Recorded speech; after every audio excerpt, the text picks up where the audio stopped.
जय माता रानी दोस्तों, आप सभी पर माता रानी की कृपा सदैव बनी रहे। माता रानी का आज दूसरा नवरात्रा है जो कि ब्रह्मचारिणी माता का होता है।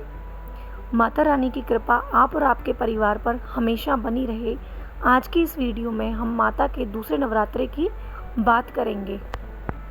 माँ दुर्गा की नव शक्ति का दूसरा स्वरूप ब्रह्मचारिणी का है। यहाँ ब्रह्मा का अर्थ तपस्या से है। माँ दुर्गा का यह स्वरूप भक्तों और सिद्धों को अनंत फल देने वाला है। इनकी उपासना से तप, त्याग, वैराग्य, सदाचार और संयम की वृद्धि होती है।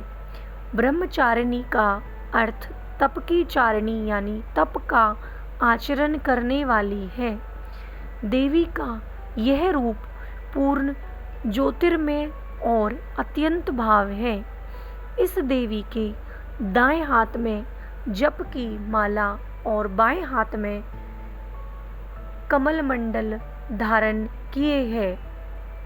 पूर्व जन्म में इस देवी ने हिमालय के घर पुत्री रूप में जन्म लिया था और नारद जी के उपदेश से भगवान शंकर को पति के रूप में प्राप्त करने के लिए घोर तपस्या की थी।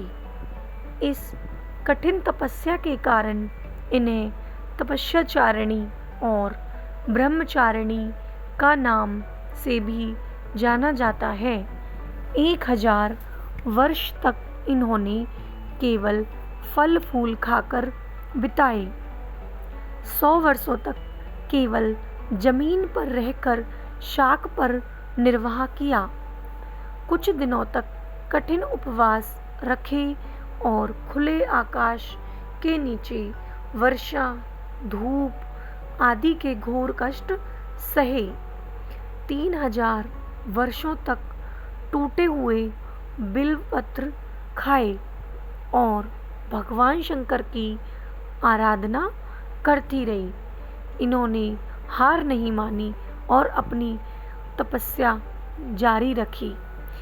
इसके बाद तो इन्होंने सूखे बिल्वपत्र खाना भी छोड़ दिए। कई हजार वर्षों तक निर्जल और निराहार रहकर तपस्या करती रही। पत्तों को भी खाना छोड़ने के कारण इनका नाम अपर्णा रख दिया गया। कठिन तपस्या के कारण देवी का शरीर एकदम क्षीण हो गया। सभी देवता, ऋषि, सिद्धगण, मुनि सभी ने ब्रह्मचारिणी की तपस्या को अभूतपूर्व पुण्य कृत्य बताया, सराहना की और कहा, हे देवी, आज तक किसी ने इस तरह की कठोर तपस्या नहीं की। यह तुम्ही से संभव हो सका है। तुम्हारी मनोकामना परिपूर्ण होगी। भगवान चंद्रमौली शिवजी तुम्हें पति के रूप में प्राप्त होंगे। अब तपस्या छोड़कर घर लौट जाओ। जल्द ही तुम्हारे पिता तुम्हें बुलाने आ रहे हैं। इस देवी की कथा का यह सार जीवन के कठिन संघर्षों से भी मन विचलित नहीं होना चाहिए। माँ ब्रह्मचारिणी देवी की कृपा से सर्व सिद्धि प्राप्त होती है। दुर्गा माता के दूसरे उपवास में इस देवी के इस स्वरूप की उपासना की जाती है। माता रानी के नवरात्रों में अगर आप 9 देवियों के सभी रूपों की उपासना करते हो तो माता रानी की कृपा आप पर सदैव बनी रहती है। जय माता दी। ये थी माँ ब्रह्मचारिणी की कथा जो कि दूसरे नवरात्रे को की जाती है। जय दुर्गा माता की। जय माता दी।